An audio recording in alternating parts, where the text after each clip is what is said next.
Bismillahirrahmanirrahim. Assalamualaikum warahmatullahi wabarakatuh.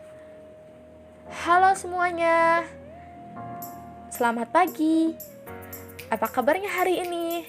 Semoga selalu sehat dan terhindar dari virus corona. Yang terhormat Bapak Arif Abdul Haq SSI MPD selaku dosen pengampu mata kuliah Administrasi Pendidikan. Puji syukur, marilah kita panjatkan atas kehadirat Allah Subhanahu wa Ta'ala. Atas karunia-Nya, kita semua dapat berdiskusi pada hari ini. Shalawat beserta salam, semoga tetap tercurah limpahkan kepada junjungan kita, Habibana wa Nabiyana Muhammad Sallallahu Alaihi Wasallam. Sebelumnya, perkenalkan terlebih dahulu, saya Christina Bina Amelia selaku moderator. Pada kesempatan hari ini, kami dari kelompok 7 ingin membahas mengenai konsep manajemen pembiayaan sekolah. Sebelumnya, perkenalkan dulu kami dari kelompok 7 yang terdiri dari Kokom Komariah dengan nomor induk mahasiswa 19081050111, Hisham Ahyani dengan nomor induk mahasiswa 19081050121, dan Christina Pina Amelia dengan nomor induk mahasiswa 19081050131. Adapun pokok bahasan yang akan kita kaji adalah yang pertama, konsep dasar manajemen pendidikan. Yang kedua, sumber-sumber pembiayaan pendidikan. Yang ketiga, pelaksanaan dalam pembiayaan kegiatan sekolah atau madrasah. Dan yang keempat adalah proses pengawasan dalam penggunaan biaya pendidikan. Langsung saja kepada pemateri pertama. Pembahasan yang pertama adalah konsep dasar manajemen pembiayaan pendidikan. Manajemen pada hakikatnya berfungsi untuk melakukan semua kegiatan dalam rangka mencapai tujuan dalam batas-batas kebijaksanaan umum yang telah ditentukan pada tingkat administrasi. Sedangkan pembiayaan pendidikan merupakan aktivitas yang berkenaan dengan perolehan dana atau pendapatan yang diterima dan bagaimana penggunaan dana tersebut dipergunakan untuk membiayai seluruh program pendidikan yang telah ditetapkan. Dalam konsep pembiayaan pendidikan dasar, ada dua hal penting yang perlu dikaji atau dianalisis. Apa saja itu? Yang pertama adalah biaya pendidikan secara keseluruhan atau total cost. Dan yang kedua adalah biaya satuan per siswa atau unit cost. Adapun konsep dasar pembiayaan pendidikan sebagai berikut. Nah, yang pertama adalah konsep penganggaran. Dalam kegiatan umum keuangan, kegiatan pendidikan meliputi 3 hal, yaitu budgeting atau penyusunan anggaran, yang kedua accounting atau pembukuan, dan yang ketiga auditing atau pemeriksaan. Mari kita bahas satu persatu. Yang pertama adalah budgeting atau penyusunan anggaran. Sebelumnya kita perlu tahu dulu arti dari penganggaran. Penganggaran merupakan kegiatan atau proses penyusunan anggaran atau yang kita sebut juga dengan budget. Nah, budget sendiri merupakan rencana operasional yang dinyatakan secara kuantitatif dalam bentuk satuan uang yang digunakan sebagai pedoman dalam kurun waktu tertentu. Pada dasarnya, penyusunan anggaran merupakan negosiasi atau perundingan atau kesepakatan antara puncak pimpinan dengan pimpinan di bawahnya dalam menentukan besarnya alokasi biaya suatu penganggaran. Hasil akhir dari suatu negosiasi merupakan suatu pernyataan tentang pengeluaran dan pendapatan yang diharapkan dari setiap sumber dana. Nah, pembahasan yang kedua dari konsep penganggaran adalah accounting atau pembukuan, yaitu pengurusan ini meliputi dua hal. Nah, apa saja itu? Yang pertama, mengurusi hal yang menyangkut kewenangan menentukan kebijakan menerima atau mengeluarkan uang. Nah, pengurusan yang kedua menyangkut urusan tidak lanjut dari urusan yang pertama, yaitu menerima, menyimpan, dan mengeluarkan uang. Pengurusan ini tidak menyangkut kewenangan menentukan, tetapi hanya melaksanakan dan dikenal dengan istilah pengurusan bendaharawan. Lalu, yang terakhir adalah auditing atau pemeriksaan. Auditing adalah semua kegiatan yang menyangkut pertanggungjawaban penerimaan, penyimpanan, dan pembayaran atau penyerahan uang yang dilakukan bendaharawan kepada pihak-pihak yang berwenang. Nah, auditing ini sangat penting dan sangat bermanfaat bagi 4 pihak. Apa saja itu? Yang pertama, bagi bendaharawan yang bersangkutan. Nah, bagi bendaharawan yang bersangkutan itu meliputi yang pertama bekerja dengan arah yang sudah pasti, yang kedua bekerja dengan target waktu yang sudah ditentukan, yang ketiga tingkat keterampilan dapat diukur dan dihargai, yang keempat mengetahui dengan jelas batas wewenang dan kewajiban, yang kelima ada kontrol bagi dirinya terhadap godaan penyalahgunaan uang atau korupsi ya. Nah, yang kedua yaitu bagi lembaga yang bersangkutan, meliputi dimungkinkan adanya sistem kepemimpinan terbuka. Selanjutnya, memperjelas batas wewenang dan tanggung jawab antar petugas. Yang ketiga, tidak menimbulkan rasa saling mencurigai. Dan yang terakhir adalah ada arah yang jelas dalam menggunakan uang yang diterima. Lalu, manfaat yang ketiga yaitu bagi atasannya. Bagi atasannya meliputi dapat mengetahui bagian atau keseluruhan anggaran yang telah dilaksanakan. Selanjutnya, dapat mengetahui tingkat keterlaksanaan serta hambatannya demi menyusun anggaran tahun berikutnya. Lalu, dapat diketahui tingkat kecermatan dalam mempertanggungjawabkan. Selanjutnya, dapat diketahui keberhasilan pengumpulan, penyimpanan, dan kelancaran pengeluaran. Lalu, untuk menghitungkan biaya kegiatan tahunan masa lampau sebagai umpan balik bagi perencanaan masa datang. Dan yang terakhir adalah untuk arsip dari tahun ke tahun. Manfaat terakhir yaitu bagi badan pemeriksa keuangan. Nah, meliputi pertama, ada patokan yang jelas dalam melaksanakan pengawasan terhadap uang milik negara. Yang kedua adalah ada dasar yang tegas untuk mengambil tindakan apabila terjadi penyelewengan. Konsep dasar pembiayaan yang kedua adalah hal-hal yang berpengaruh terhadap pembiayaan pendidikan. Nah, secara garis besar dipengaruhi oleh dua hal, yaitu faktor eksternal dan faktor internal. Faktor eksternal yaitu faktor yang ada di luar sistem pendidikan yang meliputi hal-hal sebagai berikut. Nah, yang pertama adalah berkembangnya demokrasi pendidikan.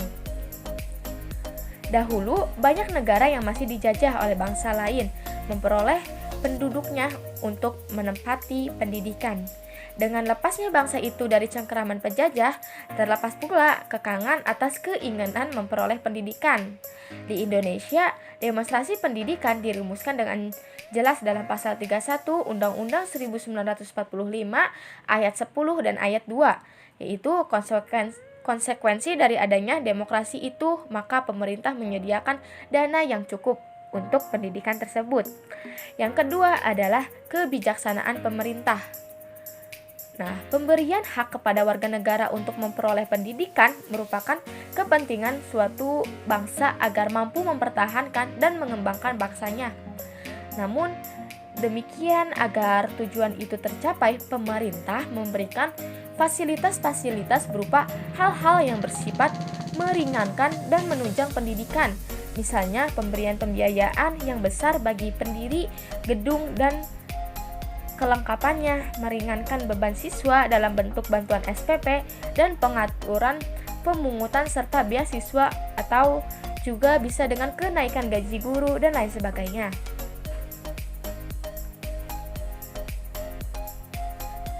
Selanjutnya yaitu yang ketiga, tuntutan akan pendidikan. Kenaikan tuntutan akan pendidikan terjadi di mana-mana. Di dalam negeri, tuntutan akan pendidikan ditandai oleh segi kuantitas, yaitu semakin banyaknya orang yang menginginkan pendidikan. Dari segi kualitas, yaitu naiknya keinginan memperoleh tingkat pendidikan yang lebih tinggi. Selanjutnya yaitu adanya inflasi. Inflasi adalah keadaan menurunnya nilai mata uang suatu negara. Faktor inflasi sangat berpengaruh terhadap biaya pendidikan karena harga satuan biaya tentunya naik mengikuti kenaikan inflasi. Nah, selanjutnya adalah faktor internal. Faktor internal meliputi tujuan pendidikan. Sebagai salah satu contoh bahwa pendidikan berpengaruh terhadap besarnya biaya pendidikan adalah tujuan institusional suatu lembaga pendidikan. Berubah tujuan pendidikan ke arah penguasaan 10 kompetensi dibandingkan dengan tujuan yang mempengaruhi besarnya biaya yang harus dikeluarkan. Yang kedua adalah pendekatan yang digunakan. Strategi belajar mengajar menuntut dilaksanakannya praktek bengkel dan laboratorium menuntut lebih banyak biaya jika dibandingkan metode lain dan pendekatan secara individual. Yang ketiga adalah materi yang disajikan. Materi pelajaran yang menuntut dilaksanakan praktek bengkel atau laboratorium menuntut lebih banyak biaya dibandingkan dengan materi pelajaran yang hanya dilaksanakan dengan penyampaian materi. Yang keempat adalah tingkat dan jenis pendidikan. Dua dimensi yang berpengaruh terhadap biaya adalah tingkat dan jenis pendidikan. Dengan dasar pertimbangan lamanya jam belajar, banyak ragamnya bidang pelajaran, jenis materi yang diajarkan, banyaknya guru yang terlibat sekaligus kualitasnya. Tuntutan terhadap kompetensi lulusannya, biaya pendidikan di SD jauh berbeda dengan biaya pendidikan di perguruan tinggi. Baik, materi selanjutnya yaitu tentang sumber pembiayaan pendidikan. Keberhasilan pendidikan di sebuah negara sangat tergantung kepada sumber daya pendidikan yang dimiliki oleh negara tersebut.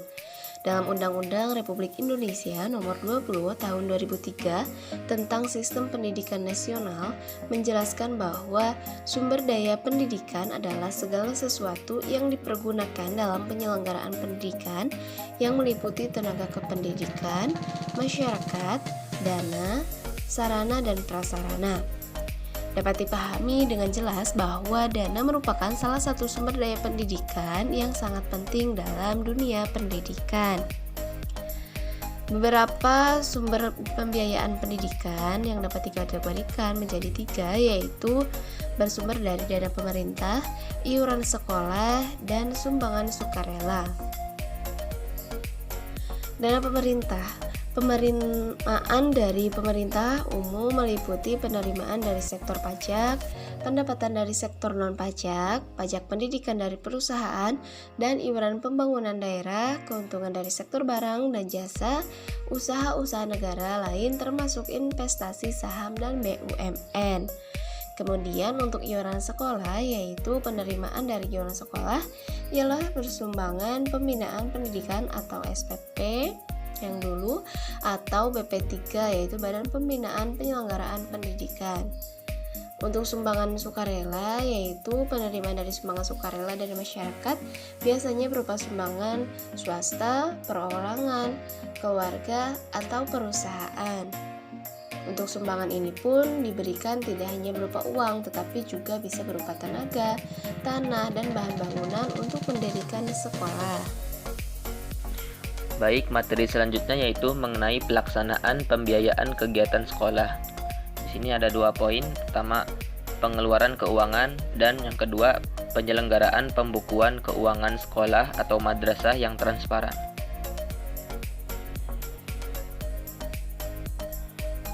Pembahasan pertama tentang pengeluaran keuangan, yaitu arti penting pengeluaran keuangan. Pelaksanaan kegiatan pembelanjaan keuangan mengacu kepada perencanaan yang telah ditetapkan. Mekanisme yang ditempuh di dalam pelaksanaan kegiatan harus benar, efektif, dan efisien. Pembukuan uang yang masuk dan keluar dilakukan secara cermat dan transparan.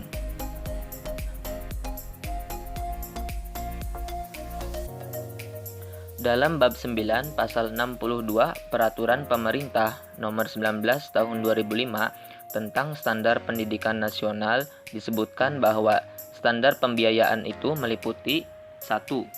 Biaya investasi, yang kedua biaya operasi, dan yang ketiga biaya personal. Biaya investasi meliputi biaya pendidikan, sarana dan prasarana, pengembangan sumber daya manusia, dan modal kerja tetap. Biaya operasi meliputi gaji pendidik dan tenaga kependidikan, serta segala tunjangan yang melekat pada gaji, bahan atau peralatan pendidikan habis pakai, dan biaya operasi pendidikan tak langsung berupa daya air, jasa telekomunikasi, pemeliharaan sarana dan prasarana, uang lembur, transportasi, konsumsi, pajak, asuransi, dan lain sebagainya. Sedangkan biaya personal meliputi biaya pendidikan yang harus dikeluarkan oleh peserta didik untuk bisa mengikuti proses pembelajaran secara teratur dan berkelanjutan.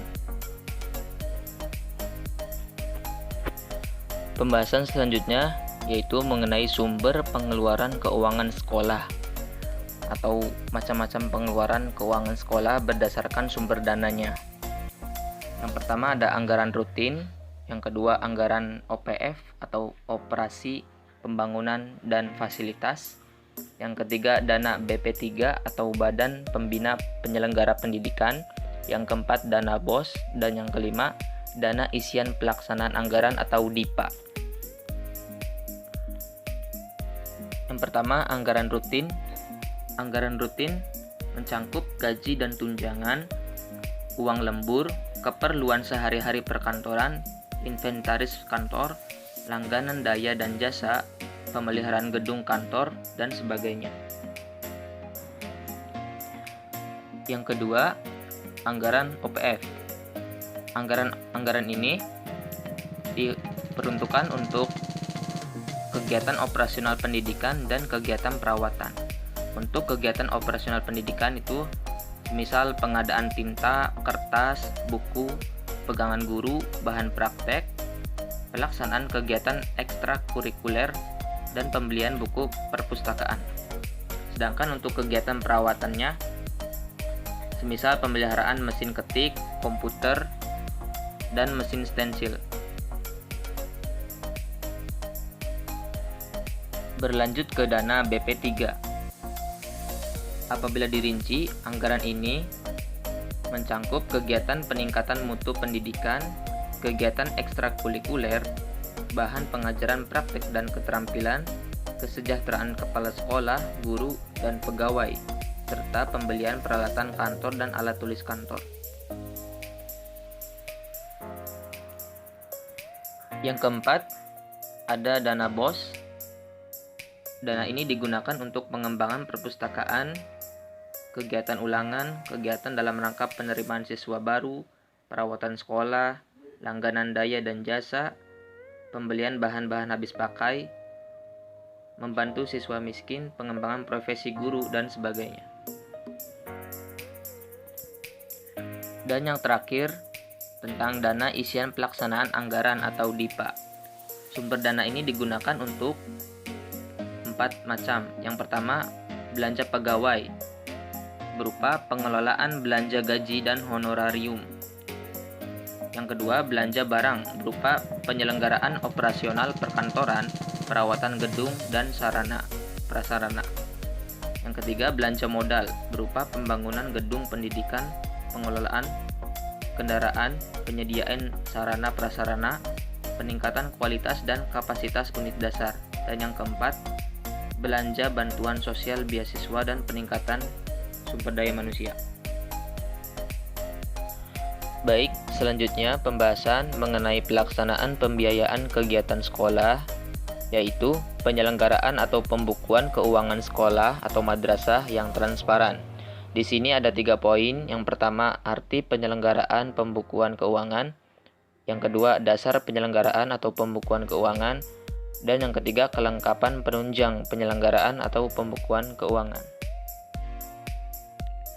Yang pertama, arti penyelenggaraan pembukuan keuangan.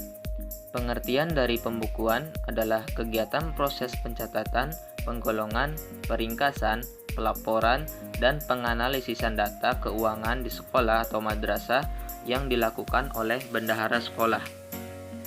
Peran dan fungsi pembukuan dalam pendidikan adalah menyediakan informasi keuangan agar berguna dalam menentukan kebijakan anggaran yang dilakukan oleh sekolah. Yang kedua, dasar penyelenggaraan atau pembukuan keuangan. Dalam pelaksanaan pembukuan keuangan ini, terdapat dasar-dasar hukum yang mengikatnya. Di antaranya, Undang-Undang Dasar Republik Indonesia tahun 1945, Undang-Undang Nomor 20 tahun 1997 tentang penerima PNBP, terus Undang-Undang Nomor 17 tahun 2003 tentang keuangan negara, lalu Undang-Undang Nomor 1 tahun 2004 tentang perbendaharaan negara, dan sebagainya. Berdasarkan pada peraturan yang ada, maka Kepala Kantor, Satuan Kerja, Pimpinan Proyek atau penanggung jawab pelaksana anggaran, bendaharawan, dan orang atau badan yang menerima menguasai uang negara wajib menyelenggarakan pembukuan. Sekolah sebagai penerima uang dari berbagai sumber juga harus mengadakan pembukuan. Pembukuan yang lengkap mencatat berbagai sumber dana beserta jumlahnya dan distribusi penggunaannya secara rinci.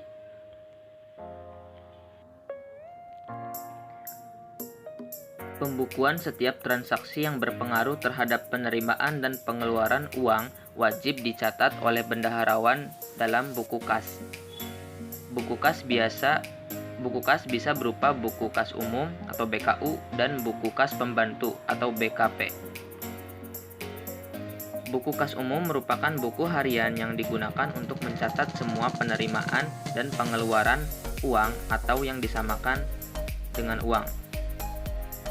Sedangkan buku kas pembantu merupakan buku harian yang digunakan untuk membantu pencatatan semua penerimaan dan pengeluaran uang menurut jenis sumber pembiayaan. Pencatatan di buku kas umum dan buku kas pembantu ini dilakukan sepanjang waktu setiap ada transaksi penerimaan dan pengeluaran uang. Baik, selanjutnya pembahasan tentang pelaksanaan pembukuan keuangan, yaitu kelengkapan penunjang penyelenggaraan atau pembukuan keuangan. Untuk menunjang terlaksananya pengelolaan keuangan yang baik, kepala sekolah hendaknya memperhatikan hal-hal sebagai berikut. Pertama, perlengkapan administrasi keuangan, yaitu sekolah memiliki tempat khusus untuk menyimpan perlengkapan administrasi keuangan, memiliki alat hitung, dan memiliki buku-buku yang dibutuhkan. Yang kedua, sekolah memiliki RAPBS atau Rencana Anggaran Pendapatan dan Belanja Sekolah yang telah disahkan oleh kepala sekolah, ketua komite sekolah, serta pejabat yang berwenang. Yang ketiga, pengadministrasian keuangan, yaitu sekolah memiliki catatan logistik sesuai dengan mata anggaran dan sumber dananya masing-masing. Sekolah memiliki buku setoran ke bank atau ke yayasan, lalu memiliki daftar penerimaan gaji atau honor guru dan tenaga kerja lainnya. Dan yang terakhir, sekolah memiliki laporan keuangan triwulan dan tahunan. Materi selanjutnya yaitu tentang pengawasan pembiayaan pendidikan. Adapun poin-poin yang akan kita bahas yaitu pengertian pengawasan pembiayaan pendidikan, maksud dan tujuan pengawasan pembiayaan pendidikan, langkah-langkah pengawasan pembiayaan pendidikan, sasaran dan jenis pengawasan pembiayaan pendidikan, serta perangkat aparat pengawasan pembiayaan pendidikan. Pengertian pengawasan pembiayaan pendidikan. Pengawasan dapat diartikan sebagai proses kegiatan monitoring untuk meyakinkan bahwa semua kegiatan organisasi terlaksana seperti yang direncanakan, sekaligus merupakan kegiatan untuk mengoreksi adanya penyimpangan yang akan mengganggu pencapaian suatu tujuan yang telah ditetapkan sebelumnya. Pengawasan merupakan fungsi manajemen yang diperlukan untuk mengevaluasi kinerja organisasi atau unit-unit dalam organisasi untuk menetapkan kemajuan sesuai dengan arah yang telah ditentukan. Untuk pengawasan pembiayaan di tingkat sekolah atau madrasah, umumnya dilakukan oleh kepala sekolah atau madrasah dan instansi vertikal di atasnya serta aparat pemeriksa keuangan pemerintah. Manajemen pembiayaan pendidikan pun dimaksudkan sebagai manajemen terhadap fungsi-fungsi pembiayaan atau keuangan, yaitu meliputi perencanaan finansial, pelaksanaan, dan evaluasi. Dengan demikian, pengawasan merupakan bagian dari sistem manajemen pembiayaan, termasuk di dalamnya pembiayaan sekolah atau madrasah. Secara sederhana, proses pengawasan terdiri dari memantau atau monitoring, kemudian menilai, serta melampirkan hasil temuan baik pada kinerja aktual maupun hasilnya. Maksud dan tujuan pengawasan pembiayaan pendidikan. Pengawasan pelaksanaan anggaran dilakukan untuk mengetahui kesesuaian pelaksanaan anggaran dengan ketentuan yang telah ditetapkan dan dengan prosedur yang telah berlaku. Mengetahui kesesuaian hasil yang dicapai baik di bidang teknis administrasi maupun teknis operasional dengan peraturan yang telah ditetapkan. Mengetahui manfaat sarana yang ada, yaitu manusia, biaya, perlengkapan, dan organisasi secara efisien dan efektif, serta mengetahui sistem yang lain atau perubahan sistem untuk mencapai hasil yang lebih sempurna. Adapun tujuan pengawasan pembiayaan ialah untuk menjaga dan mendorong agar pelaksanaan anggaran dapat berjalan sesuai dengan rencana yang telah ditetapkan. Pelaksanaan anggaran sesuai dengan peraturan atau instruksi serta asas-asas yang telah ditentukan. Kesulitan dan kelemahan bekerja dapat ditanggulangi, serta pelaksanaan tugas berjalan efisien, efektif, dan tepat waktu. Selanjutnya, langkah-langkah pengawasan pembiayaan pendidikan. Pengawasan merupakan proses suatu kegiatan yang berlangsung secara berurutan.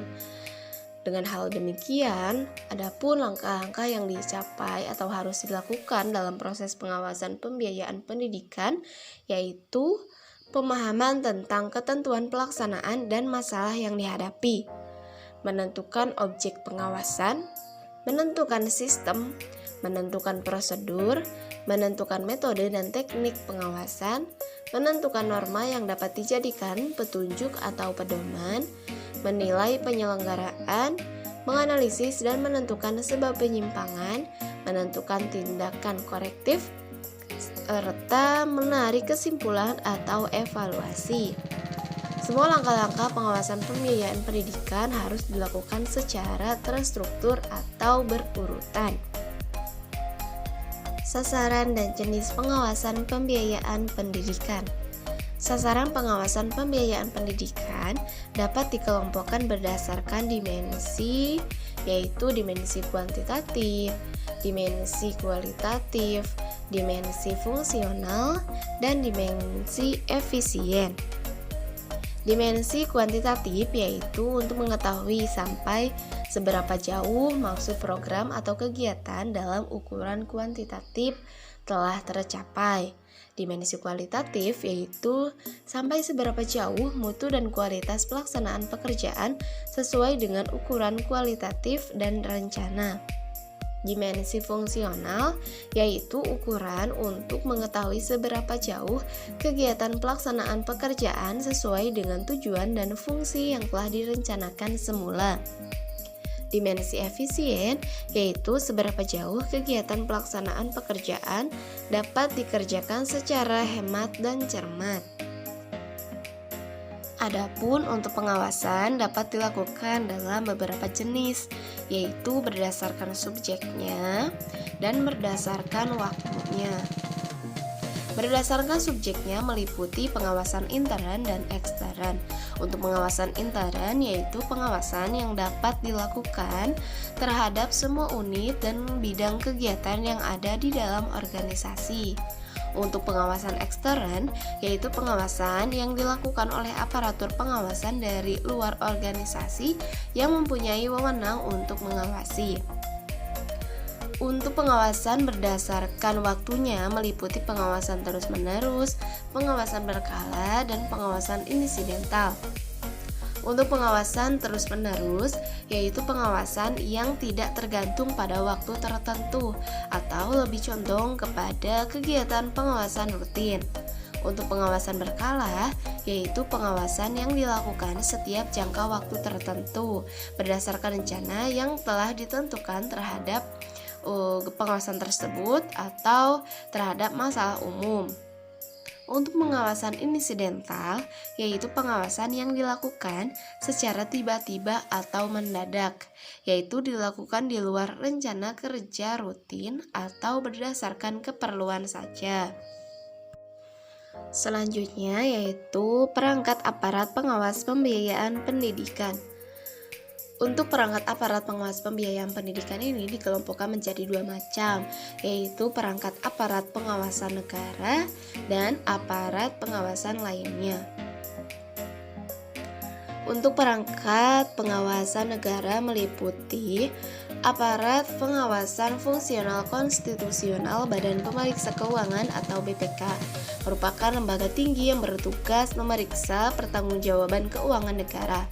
BPK memeriksa tanggung jawab pemerintah tentang keuangan yang terlepas dari pengaruh dan kedudukan pemerintah sebagai penguasa dalam pengurusan keuangan negara.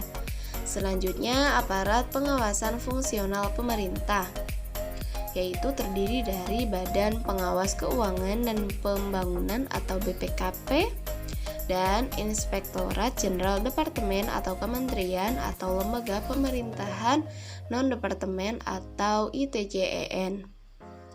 Untuk aparat pengawasan lainnya yaitu meliputi aparat pengawasan melekat, yaitu dapat dilakukan oleh pimpinan atau atasan langsung dari unit atau satuan organisasi kerja terhadap bawahan.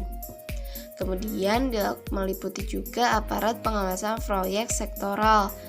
Tugas aparat ini yaitu melakukan pengawasan terhadap pelaksanaan proyek-proyek pembangunan, meliputi proyek-proyek dalam rangka program sektoral, melakukan penelitian dan peninjauan dan proyek-proyek tersebut di atas dan menyampaikan laporan atas hasil tugasnya. Pengawasan merupakan salah satu fungsi organisasi yang bermaksud untuk menjaga agar segala kegiatan pelaksanaan sesuai dengan rencana untuk mencapai tujuan yang telah ditetapkan. Dengan demikian, pengawasan kegiatan harus sesuai dengan ketentuan atau peraturan yang berlaku, kebijakan pimpinan, dan kondisi setempat. Pemeriksaan merupakan bagian dari pengawasan, yaitu tindakan membandingkan antara keadaan yang sebenarnya dengan keadaan yang seharusnya. Terima kasih kepada rekan-rekan yang telah memaparkan materinya. Mohon maaf apabila ada kesalahan. Kami dari kelompok 7 undur diri. Wassalamualaikum warahmatullahi wabarakatuh.